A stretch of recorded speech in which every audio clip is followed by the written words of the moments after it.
simpulkan, practical decision making, skills and attitude ini merupakan budaya, merupakan sikap hidup, bukan teori, walaupun ada basis teorinya, tapi fokusnya adalah bagaimana kita menyikapi kehidupan kita sehari-hari. Nah, kalau kita lihat general scope-nya, kalau kita berbicara mengenai decision making ini, problem solving yang utama, yang kedua mengenai leadership, dan yang menyangkut leadership akan banyak keputusan mengenai manusia, pimpinan, prosesnya, KYC, dan di dalam proses ini akan banyak terlibat, nanti kita bicarakan mengenai kreativitas dan inovasi. Bagaimana kita membuat reasoning, ini poin ketiga, berargu di dalam rapat. Bagaimana ternyata kalkulasi-kalkulasi bisa juga diikuti dengan intuisi. Kalau tidak terjadi teamwork, organisasi akan gagal, karena organisasi adalah komunitas kebersamaan dan kesamaan. Sehingga pada akhirnya didukung dengan suatu emotional intelligence, time management, dan organisasi. Ini semua adalah aspek budaya. Kapabilitas menentukan, tapi sikap hidup budaya juga sangat mendukung untuk pelaksanaannya. Jadi, kita melakukan decision making itu, urusannya adalah future, ke depan. Urusan kita adalah menciptakan legacy. Kita membuat decision bukan untuk posisi sekarang, tapi untuk membawa dampak ke depan. Kita sebagai pimpinan, managers, dekan, dosen, dan sebagainya adalah membuat tim yang ada di lingkungan kita menjadi lebih baik supaya dia bisa bertarung ke depan. Jadi pada akhirnya legasi itu adalah menciptakan future leaders. Inilah kita lihat visi dari suatu perusahaan itu adalah menjadi a living company. Dia sustain bertahun-tahun, ratusan tahun. Kita lihat misalnya yang pertama, Kongogumi, ini adalah perusahaan tertua di dunia. Usianya 1428 tahun. Decision making dia menyangkut berkomunikasi, disiplin dalam kehidupan, positive thinking, KYC, dan mereka bilang, kami ada sebagai Kongogumi yang membuat temple atau tempat sembahyang orang-orang Shinto, orang Buddha, adalah kami men-solve problem klien kami.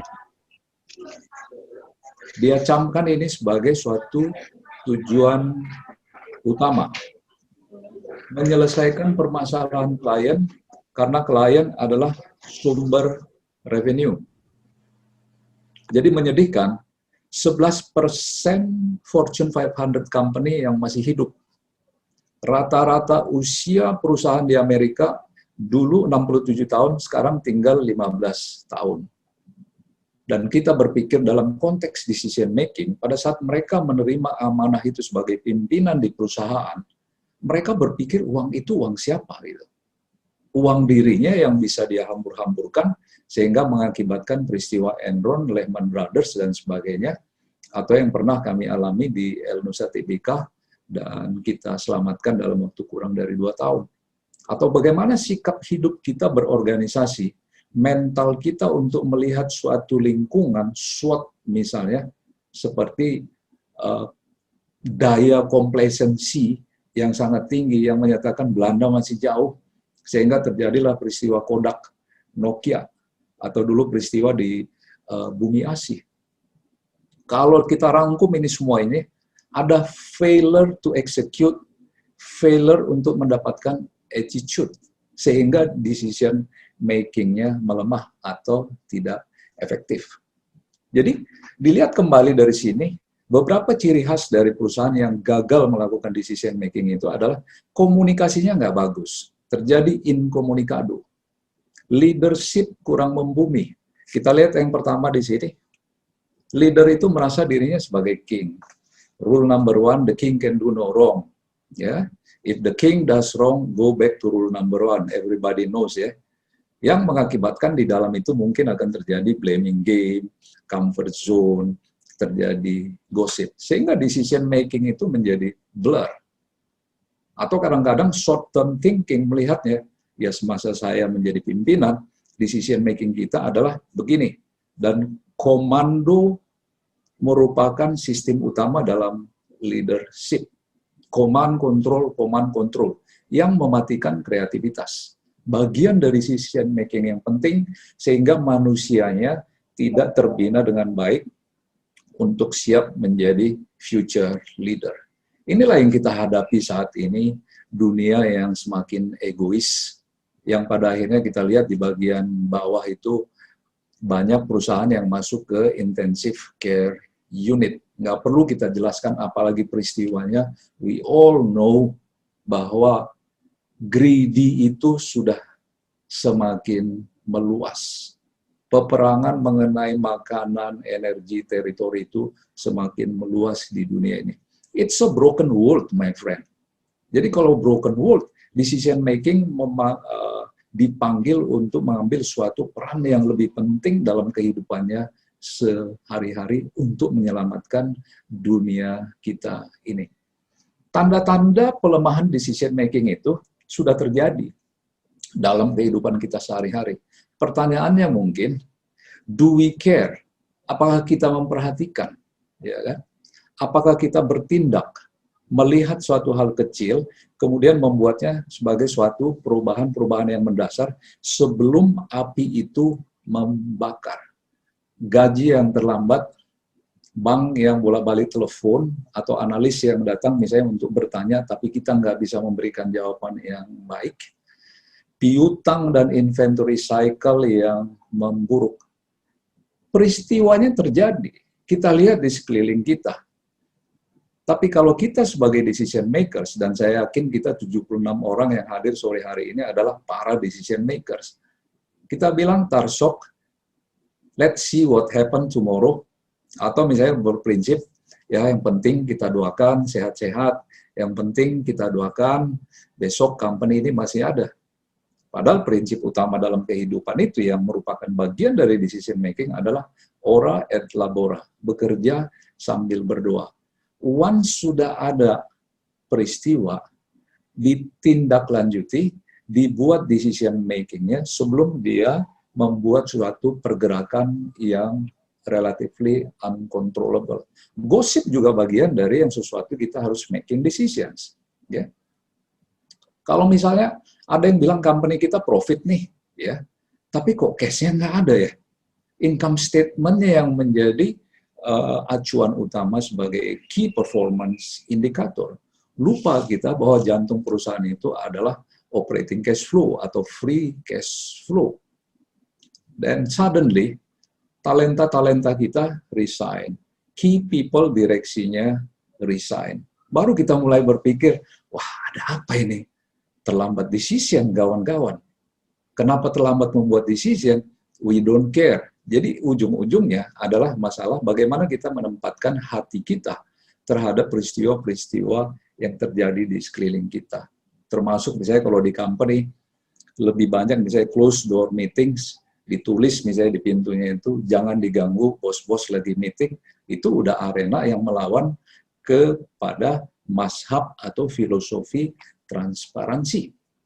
Ya, karena pada dasarnya di dalam satu perusahaan, sesuatu hal yang berhubungan dengan operasional itu adalah dimulai dengan suatu transparansi. And you still have to make decisions, peristiwanya sudah datang, and we have to act from now. Terjadi peristiwa gaji terlambat, terjadi inventory yang prosesnya mulai melambat yang mengakibatkan carrying cost-nya, atau nanti terjadi impairment yang harus dibebankan ke laporan keuangan, kita harus act. Paling sedikit, you make the decisions, kita membuat rapat untuk membicarakan, that's a decision. Gitu. Kita nggak bisa membiarkannya. Itulah prinsip dasar dari pengambilan keputusan. Jadi kalau misalnya datang, ada yang minta kita menjual di harga break-even point atau pokok, pulang pokok. Atau misalnya klien yang menuntut, tolong dong, upselling dong, kualitinya ini, diferensiasinya apa ini? Masa dalam disrupsi supply demand Anda masih berjual hanya 20% di bawah harga normal? We have to decide, kita accept, reject, manakala cash flow kita sudah mulai menipis. Atau misalnya, sudah ada keputusan, pada saat kita sudah memburuk cash flow-nya, kita berencana untuk streamlining. Berapa orang, atau kadang-kadang misalnya ada pertentangan di dalam batin kita. If I fire 20 orang, overhead-nya selamat, tapi 20 orang ini punya anak, punya pembantu, punya orang tua, what will they eat gitu. Bagian dari keputusan. Karena kita udah sepakat tadi, kita berdiri sebagai suatu entity itu adalah dalam rangka sustainability dan juga dalam rangka to serve, melayani masyarakat. Hari ini Pak Kus dan tim membuat series manajemen praktikal sampai dengan tanggal 31.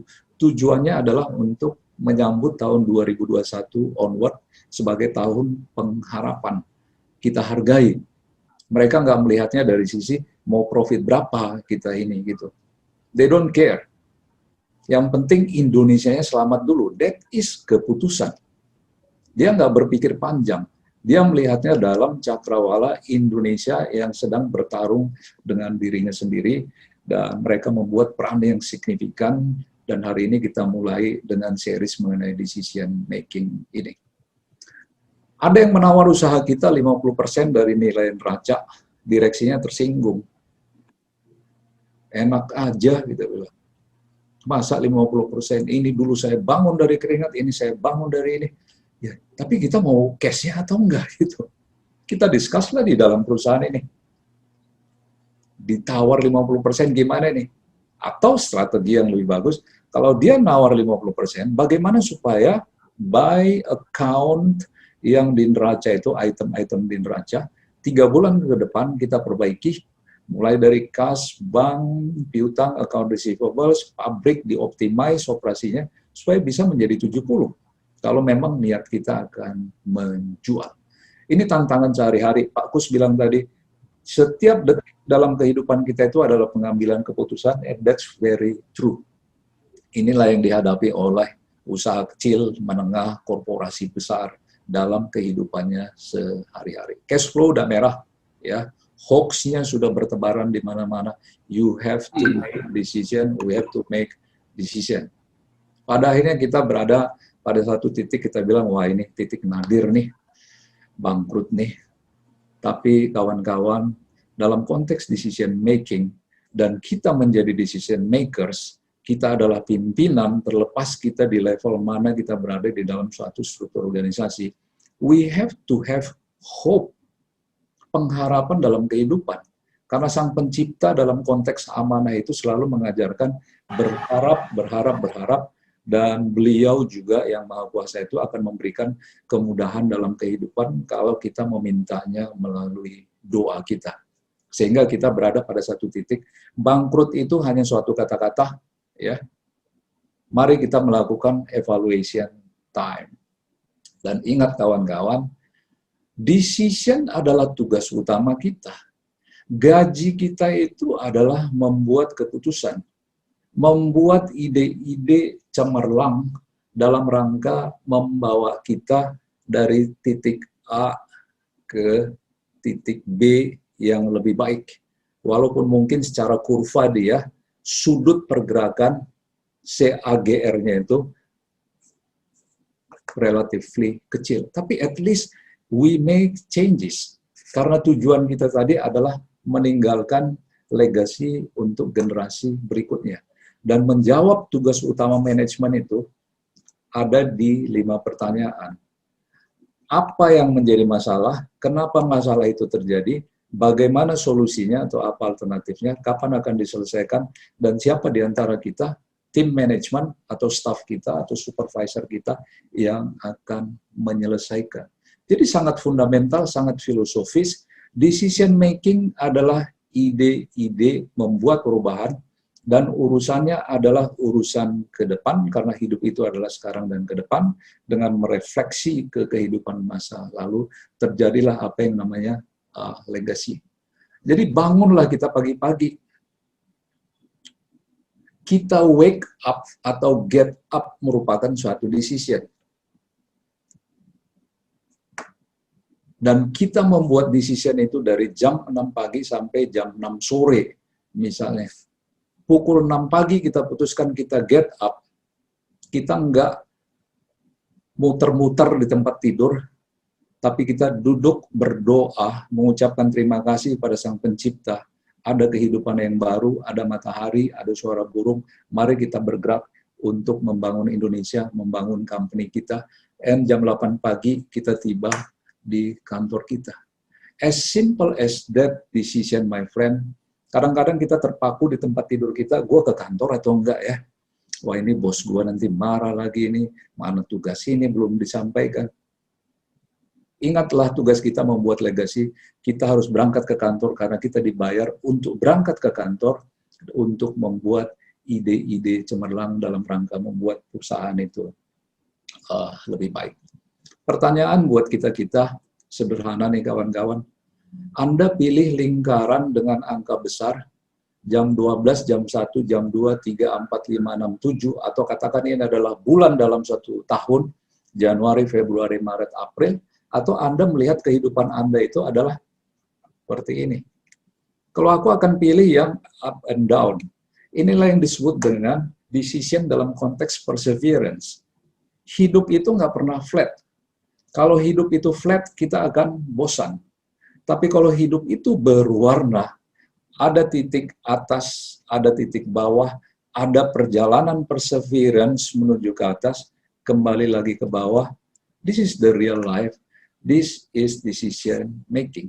Kalau kita hanya muter dari atas sini ke bawah, kembali ke sini, the company tidak membutuhkan kita dalam konteks decision making, karena dia tidak memiliki warna yang berbeda-beda.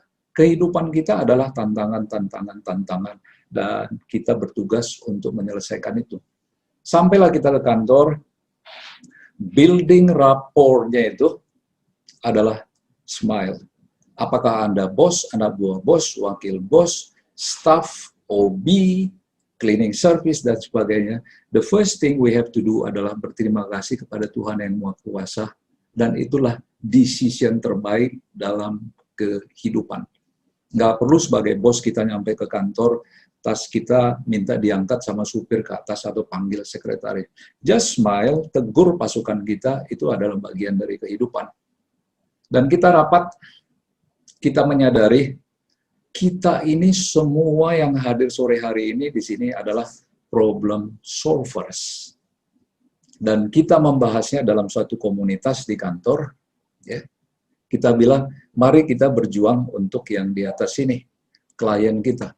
Apa keluhan mereka? Mari kita putuskan. Diri kita menjadi faktor yang kedua. Kalau kita bisa mengurus klien kita, gaji kita akan datang dalam bentuk free cash flow, operating cash flow, kita akan bisa berkembang, kita bisa melakukan training, kita bisa meninggalkan legasi, kita bisa memberikan apresiasi kepada tim kita, kepada keluarga kita. Inilah kehidupan, inilah decision making. Jadi jam 6 tadi kita tersenyum, bangun, berangkat ke kantor, mari kita solve problemnya. Artinya begini, kita nggak menyampaikan problem kita kepada klien kita. Klien, ini nih problem nih, gimana nih baiknya nih? Kitalah dokter ahli itu. Sama dengan pasukan, misalnya di tim kita, ada manajer, asisten manajer, misalnya bilang, Pak, ini Pak permasalahannya Pak, nggak bisa. Karena pada saat dia bikin decision, kembali ke 5 pertanyaan tadi, ada what-nya yang dijawab, kenapa masalah itu tadi, terus bagaimana nih solusinya. Itulah yang terjadi dengan pertemuan komunitas, para tim yang berkumpul, yang di kanan bawah ini, sehingga bisa nge-solve problem klien, dan itulah yang nanti akan berdampak ke cash flow perusahaan. Jadi tadi, presuming misalnya perusahaan kita itu berada dalam kondisi yang sudah berada pada titik nadir, kita harus bongkar kembali SWOT-nya itu. Kekuatan kita apa sih sebenarnya? Apa sih yang terjadi dengan kita? Kelemahan kita itu apa? Dan kita harus ukur misalnya dari skala 1 sampai 5. Dan yang kedua yang lebih penting adalah kita harus honest melakukannya. Bukan dalam rangka ABS. asal Bapak senang. Tapi kita ingin tahu sebenar-benarnya posisi kita ini di mana. Benar nggak kuat gitu. Sering kita melakukan SWOT analisis itu, kita terlalu membesarkan yang sektor kiri ini. Opportunities sama strength. Supaya bapak-bapak kita gembira. Pak, kita strong Pak, opportunities-nya hebat. Apa kelemahan kita? Praktis nggak ada Pak. Competitors kita gimana? Ya, oke lah, ada saingan, tapi masih bisa kita hadapi gitu. Kita nggak jujur dengan situasinya gitu. Padahal dalam konteks decision making, kawan-kawan, practical decision making, kalau kita rapat, kalau bisa rapat itu heboh. Berantem kita di rapat, bleeding kita masing-masing, ada yang KO, TKO. Tapi kita datang dari ruangan itu dengan suatu keputusan yang lebih baik untuk masa depan kita. Sehingga, janganlah terjadi bahwa ancaman kita yang utama ternyata bukan competitors kita, tapi ego kita sebagai tim, sebagai pimpinan yang ada di dalam perusahaan yang tidak mau membukakan fakta mengenai perusahaan. Jadi selesailah kita mengenai SWOT analisis ini. Jadi kita udah tahu kita berada di titik nadir, oke, nggak apa-apa, mari kita berjuang. Dengan ini kita akan membuat yang namanya strategi melalui suatu cooperate, coordinate, collaborate. Disinilah kita membuat strategi mengenai orang, mengenai proses, termasuk kreativitas dan inovasi, dan mengenai klien kita. Urutannya biasanya begini, kawan-kawan ya. Utamakan dulu mengurus manusianya, decision making. Aman nggak nih manusia kita ini? Udah training belum mereka? Ya, gajinya udah ini belum? Supaya bisa dia melakukan tugas-tugas ini. Bekerja sama, berkoordinasi, berkolaborasi. Kawan-kawan, kalau kita bikin SWOT analisis, Pak, kalau kita bikin execution plan, kalau nggak ada 3C ini, umumnya gagal. Nggak mungkin kita bilang keuangan bikin strategi sendiri, grup captive market di asuransi bikin strategi sendiri. Strategi itu harus mingle, harus bertemu. Mangan orang mangan asal ngumpul, cipika-cipiki. Proses itu adalah proses bersama. Itu adalah bagian decision making. Artinya kalau rapat kita membuat SWOT analisis, tidak bisa masing-masing fungsi bikin SWOT-nya. Harus bersama-sama, seperti keluarga. Nggak bisa anak saya di lantai 2 dibikin SWOT analisis. Ayah, ibu di bawah bikin SWOT analisis. Karena mereka adalah suatu community. Community yang sudah memiliki kebersamaan dan kebersamaan. Jadi kalau sudah terjadi seperti itu, data yang dihasilkan itu akan diproses menjadi suatu informasi dan terjadilah proses analytics sehingga dia nanti bisa menjadi bahan decision making. Artinya prinsip dasarnya di sini, kalau kita membuat decision making berdasarkan data, akan banyak nanti keputusan kita itu akan rely on feeling. Kalau feeling biasanya dia mengarah ke false, ya kan? Kalau F itu kalau dalam nilai kan gagal itu Pak Kus ya. Jadi kalau analytics, informasi sudah ada olahannya, sudah kita pilih-pilih. Dalam statistik kalau ada outliers, outliersnya kita udah buang sehingga menjadi relevan untuk pengambilan keputusan. Jadi kawan-kawan kalau membuat decision making itu harus berdasarkan informasi. Nggak bisa berdasarkan hoax. Informasi yang sudah diolah, sudah di-cleansing, sudah dibungkus dengan baik, baru bisa kita melakukan analisa. Nah, kalau kita udah melakukan komunikasi, koordinasi, kolaborasi, umumnya tugas utama decision making itu sekitar 80% pengalaman saya sudah selesai gitu. Karena produk dari komunikasi kolaborasi 7 ini nggak bakal lari jauh dari 7 hal ini, kawan-kawan. James Bond istilah saya kalau saya melakukan advisory untuk transformasi di perusahaan-perusahaan. Kalau jujur kita di SWOT-nya, dan kita melakukan komunikasi koordinasi antar fungsi berkumpul, akan hasilnya akan keluar skenario planning, pesimis, optimis, realistik. Top 10 risk-nya sudah diakui dan sudah di-scoring. Dan top 10 risk ini bukan hanya mengenai finansial, tapi utamanya kembali mengenai people, yang saya bilang tadi, lebih utama.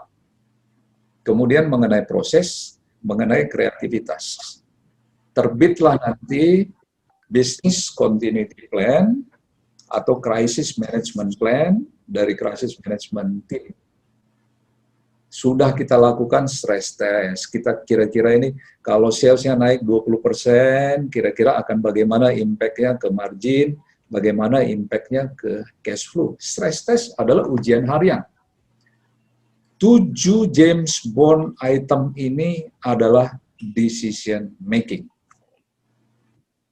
Hati kita menyatakan, mari kita hitung almanya, mari kita hitung cash to cash cycle-nya, mari kita perlihatkan dalam bentuk dashboard dalam rangka monitoring.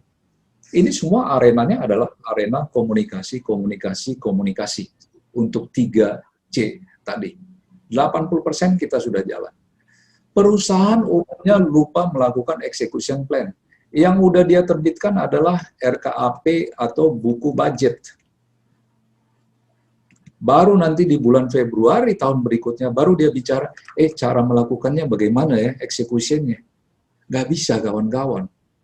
If you want to make a good decision, if you want to make a quality problem solving, sebelum Desember tutup buku selesai, budget yang sudah di-approve oleh shareholders itu harus kita buatkan dalam suatu execution plan. Caranya bagaimana? Objektif kita misalnya mau ke Surabaya, execution plan-nya bagaimana? Kereta api atau pesawat, naik sepeda atau apa? Apa kira-kira SWOT-nya di sana? Apa kira-kira resikonya? Continuity plan-nya ini bagaimana? Jadi rata-rata kawan-kawan ya, untuk Anda ingat, kalau misalnya budget itu sekitar 200 halaman, execution plan-nya ini kalikan 10 by rules of best practice.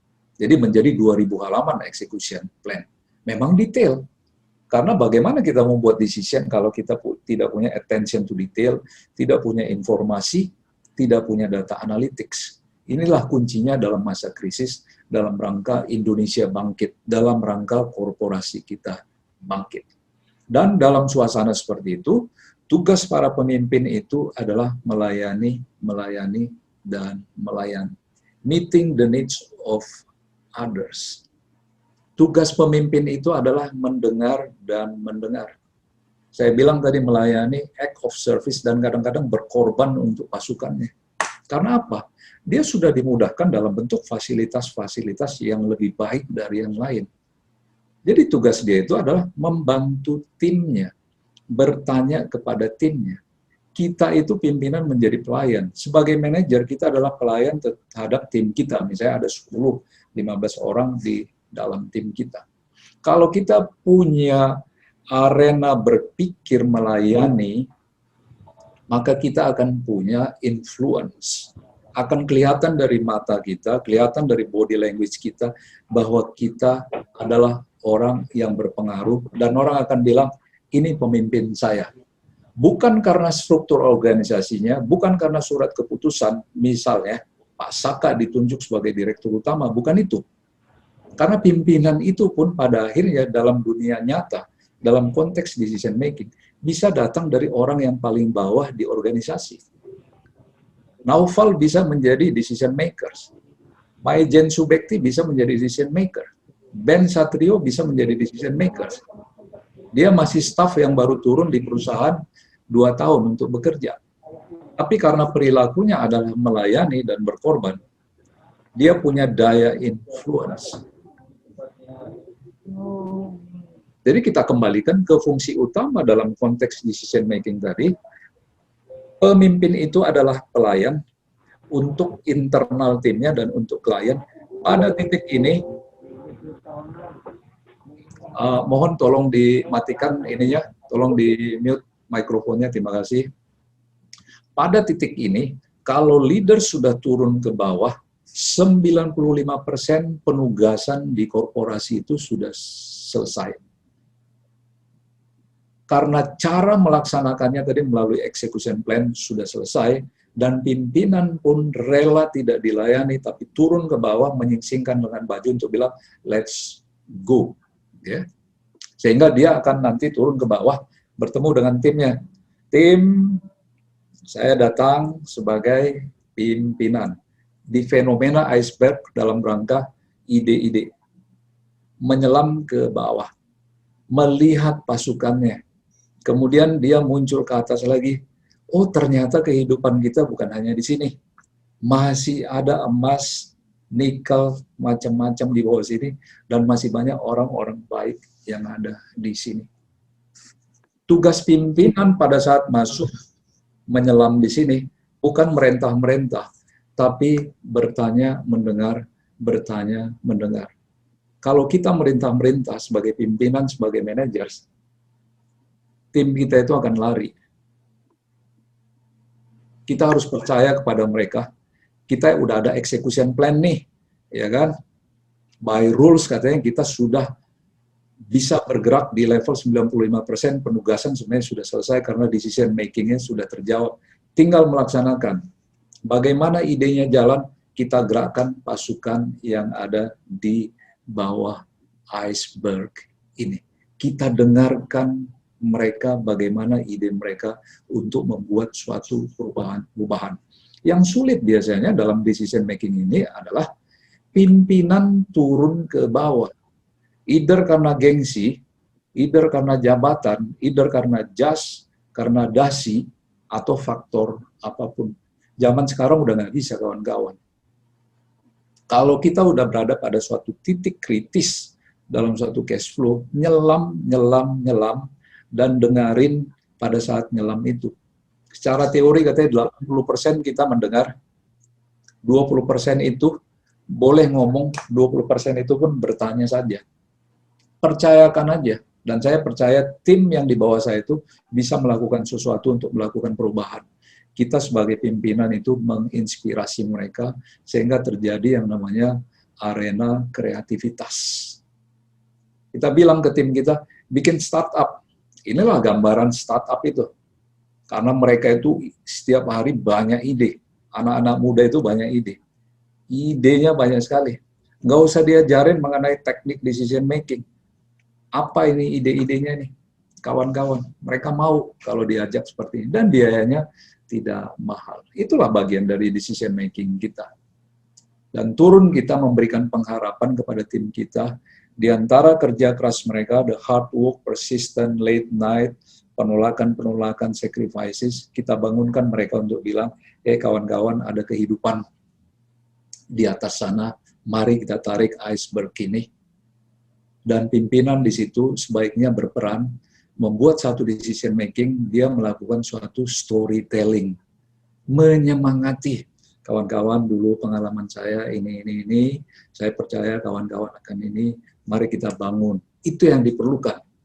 Kalau pimpinan memerintah, mereka akan hear, but they don't listen, unfortunately. Surat keputusan dia sebagai CEO tidak akan diakui oleh timnya itu, karena mereka ingin mendengarkan suatu inspirasi, pengharapan bahwa perusahaan ini masih bisa dibangkitkan untuk sekian tahun ke depan. Sehingga mereka yang pada akhirnya melakukan diferensiasi. Pak, sebaiknya Surabaya harganya kita turunkan 20%, ya, tapi nanti untuk next stage-nya itu hanya 10%. Karena mereka janji tenor 30 hari cash flow-nya akan di ini. Kualitasnya kita jaga, Pak. Terutama yang ekspor kita yang ke Singapura. Kita jaga. Ada klien yang protes mengenai proses delivery, ya, atau proses packaging. Jadi semua kawan-kawan pada akhirnya adalah pimpinan yang turun, komunikasi, kolaborasi akan menghasilkan suatu diferensiasi dalam bentuk attitude, sikap hidup. Bagaimana kita melayani klien, dan ternyata klien itu adalah sumber kehidupan kita, dan kita hormati, kita harus datang, kita harus entertain, kita harus dengarkan mereka. Sama halnya kalau di perusahaan pimpinan itu mendengarkan ke timnya bagaimana caranya melakukan diferensiasi dalam konteks decision making, teman-teman, saya percaya mereka bisa melakukan hal-hal yang hebat. Cuman sering mereka tidak diberikan kesempatan untuk berbicara atau mengemukakan ide. Termasuk misalnya, kalau mereka berbuat salah, sering kita marahin. Gimana sih udah keluar biaya 2 juta, kenapa hasilnya begini? That kind of thing itu udah nggak zamannya, kawan-kawan. Because if there is no guts, no glory, kita harus berani membuat kesalahan, sehingga kita bertanya ke tim kita, tim, selamat sore, 88 orang, kita town hall hari ini, apakah kalian sudah membuat kesalahan? Ya, apakah ada rencana membuat kesalahan besok? Yang kadang-kadang agak weird juga ya, berbuat kesalahan ini kok diajak macam-macam nih. Karena apa? Cerita legasi itu tadi, kawan-kawan, membuat suatu legenda, membuat suatu story, agar kita menjadi hero, pertama kali harus berangkat dari di-hero, dihina.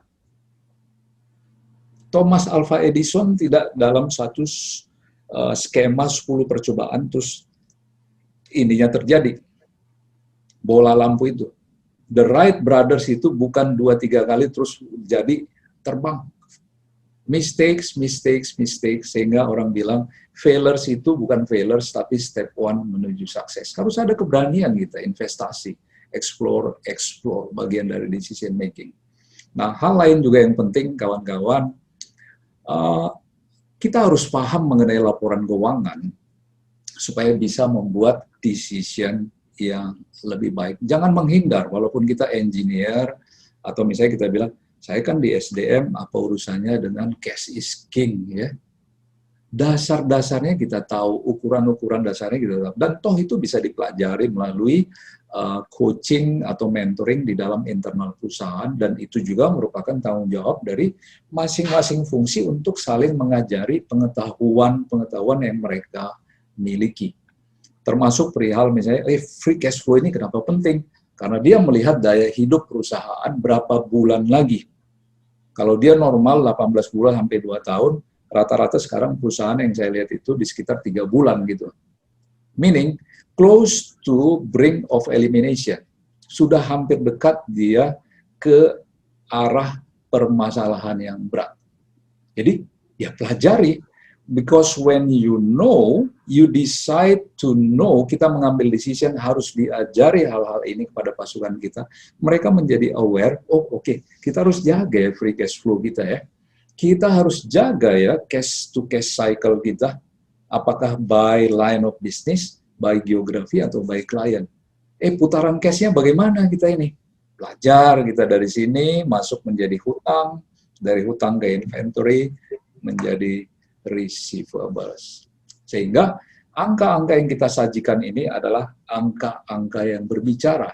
Seperti tadi kita udah pahami, you can make decision when you have speaking numbers. Dia menjadi data berubah menjadi informasi. Analisis komparatif ini harus memberikan kenapa dan bagaimana. Analisis vertikal ini harus menjawab kenapa dan bagaimana laporan keuangan kita. Kenapa mendadak margin kita yang tadinya 6% menjadi 3% tidak berakhir hanya di angka, tapi dijelaskan. Dan kita orang-orang non-keuangan pun wajib belajar mengenai hal-hal ini, karena ini adalah tangga-tangga kita menuju leadership. Dan kadang-kadang kalau kita udah tahu skenario-nya adalah skenario titik nadir atau doomsday, kalau gitu coba dihitung tingkat kebangkrutannya kira-kira bagaimana nih pakai Altman Z-score. Jadi decision making itu menjadi budaya, menjadi learning proses di dalam perusahaan, sampai akhirnya kita menjadi lebih paham, dan akhirnya kita punya ide, kreativitas, inovasi untuk melakukan perbaikan. Dan dengan itu semua tadi, dan ada aspek kolaborasi, kita tahu early warning system kita, dan sebaiknya Anda membuat decision mengenai early warning system. Bagaimana sih kita tahu kalau di dalam perusahaan ini sedang ada masalah, ya kan? Ya bikinlah dashboard, ya kan? Dashboard jangan di Excel lagi. Kalau bisa sudah ditampilkan misalnya di screen, di komputer, that everybody knows, cash flow-nya merah ya. At least kawan-kawan membuat decision untuk berdoa untuk cash flow yang merah. Supaya mereka pada akhirnya tahu, kita ada problem ya. Jadi tidak digosipkan. Ya, bagian dari decision making. Sampai akhirnya kita tahu, kita sekarang berada di putih, di kuning, atau di merah nih. Sedang transformasi, sehat-sehat saja, atau restructuring, atau sudah mau diakuisisi, atau turn around. Decision seperti ini wajib kita buat. Inilah hal-hal yang praktikal dan tidak sulit pelajarannya. Ingin kita bisa belajar ini dan berbagi secara gratis di dalam suatu korporasi untuk mendapatkan dudukan kita di mana, sehingga kita tahu future kita bagaimana. Sehingga pada saat terjadi town hall, Pak Saka misalnya sebagai pimpinan atau Pak Kus bilang, kita harus maju ke depan ini. Ada storytellingnya kawan-kawan. Ada angka yang diceritakan dengan baik, sehingga dia tidak garing cerita itu. Decision making adalah membuat suatu suasana yang menyenangkan, tidak kering. Kadang-kadang diskusi daripada CEO itu, misalnya di town hall itu, kawan-kawan sekalian, kita berada dalam situasi ini, maka kita harus begini. Mereka itu pengen tahu, Pak, kita harus begini, caranya piye, Pak? Bagaimana caranya? Berarti sudah ada decision sebelumnya untuk membuat suatu prolog-prolog, angka-angka dalam rangka perbaikan. Ya. Karena bagaimanapun, cerita terbaik kita sebagai managers, asisten managers itu adalah perbuatan apa yang kita buat terhadap perusahaan itu, terhadap orang-orang, terhadap klien kita, sebagai deeds kita, perbuatan baik kita. Inilah story terbaik yang kita bawa ke keluarga kita atau generasi berikutnya. Kita sama sekali tidak berbicara mengenai berapa kekayaan kita, berapa uang kita, berapa cash flow kita. Dan itu kawan-kawan bukan tujuan di dalam perusahaan. Tujuan dalam perusahaan itu adalah membentuk manusianya, membentuk proses yang lebih baik, sedangkan angka-angka keuangan itu, cash flow dan sebagainya, kita pahami, tapi itu adalah sebagai bagian dari konsekuensi. Sehingga pertanyaan yang ada di ruang-ruang itu adalah, hey, how are you? Bagaimana menurut pendapat Anda? Apa yang bisa saya buat untuk Anda? Apakah kita telah berbuat kesalahan nih? That kind of language things. Nah, decision biasanya terjadi di arena meeting. Ada satu buku yang saya baca kemarin, judulnya Death of Meetings. Buku yang sudah cukup lama, tapi dia mengkritisi rapat-rapat dalam rangka pengambilan keputusan dan beberapa sarannya yang sangat masuk akal dan saya juga udah praktekkan selama ini.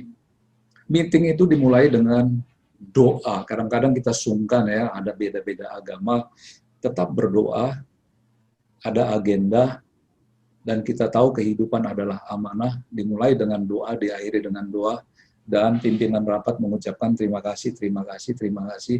Dimulai dengan vibe yang positif, calm and cool. Tidak membawakan emosi sebagai suatu pimpinan atau debt head atau vice president dan sebagainya. Jangan bikin undangan rapat itu, rapat dimulai pukul 10 sampai dengan selesai. Orang akan bingung, ini bisa malam nih, ada makan siangnya atau enggak nih, ya kan? Tegas kita dalam mendesain suatu rapat. Rapat yang efektif itu maksimum 1 jam. Beyond 1 jam, orang sudah bosan. 1 jam itu karena sudah ada preambulnya, komunikasi, kolaborasi, kooperasi sebelumnya mempersiapkan. Sehingga waktu duduk di meja, itu tinggal milih A atau B, apa konsideran positif, apa konsideran negatifnya, go atau tidak gitu. Jangan bikin rapat 2 jam. Orang nanti akan pergi ke WhatsApp-nya berbicara dengan kawan-kawannya zaman SMA, kapan akan Zoom dalam rangka reuni ke-30 SMA 3 Surabaya. Mobile phone kalau di rapat kawan-kawan, buang ke laut atau di silent. Itu tadi, kalau rapat lebih dari 2 jam, orang akan busy dengan dia punya mindset. Ya. Kalau kita presentasi kawan-kawan anak-anak muda, maksimum 10 slide, menyangkut tadi konteks decision making. Apa masalahnya, bagaimana solusinya, nggak perlu bikin 80 slide sehingga orang sudah tidur duluan. Minutes of meeting itu harus selesai 1 jam setelah meeting, dan bunyinya adalah bukan Pak Kus tadi hadir memberikan sambutan, beliau ini, bukan itu. Apa action plan-nya? Itu yang perlu disampaikan. Sekarang kita banyak mengalami daring fatigue, Zoom fatigue, online fatigue, sehingga pimpinan itu harus turun untuk menyambut pasukannya di seluruh Indonesia untuk menyatakan kita akan bangkit dari keterpurukan, mari kita berjuang bersama-sama, walaupun nggak bertemu secara wajah. Ya kan? Dan fokus kita dalam rapat-rapat itu adalah mengenai keputusan mengenai orang, proses diferensiasi, dan bukan mengenai finansial, karena finansial itu adalah konsekuensi. Kalau mau ditarik finansial sebagai ujung, kemudian kita bawa ke bawah, nanti pasti kita akan berbicara mengenai orangnya, kliennya, prosesnya, diferensiasinya gitu. Ya. Hidup kita amanah, hidup kita untuk memberi, kita decision making-nya itu langkah pertama saya bilang tadi, smile, mencintai, karena itu memberikan aspek healing. Ini adalah tanda komunitas di mana bersatu untuk menyatakan hidup kita dan langkah pertama kita adalah memberi. Sehingga dalam konteks agency teori yang lama dulu, ada uang yang di-entrust oleh pemegang saham untuk di-maximize kekayaan ini. Sekarang dia berbeda. Saya belajar dari Kongo Gumi, mencintai, berkomunikasi, pada akhirnya tujuan utama kita adalah membina manusianya, membina prosesnya, termasuk berbicara mengenai NKRI dan planet yang sekarang mengalami global warming. Sedangkan urusan finansial tadi adalah konsekuensi. Kalau ini dibenarkan, dibetulkan dari sisi proses, kita sadar mengenai corporate social responsibility dalam rangka menyelamatkan planet, finansialnya itu merupakan dampak nanti yang akan terjadi. Sehingga yang kita lihat adalah bagaimana kita menjadi transparan dalam setiap keputusan-keputusan kita dengan membuka buku itu menjadi pemahaman semua orang di dalam perusahaan, sehingga perusahaan ini menjadi sustain dan menghasilkan buah yang akan hidup dalam jangka yang lama atau to become a living company. Begitu kawan-kawan semuanya, let's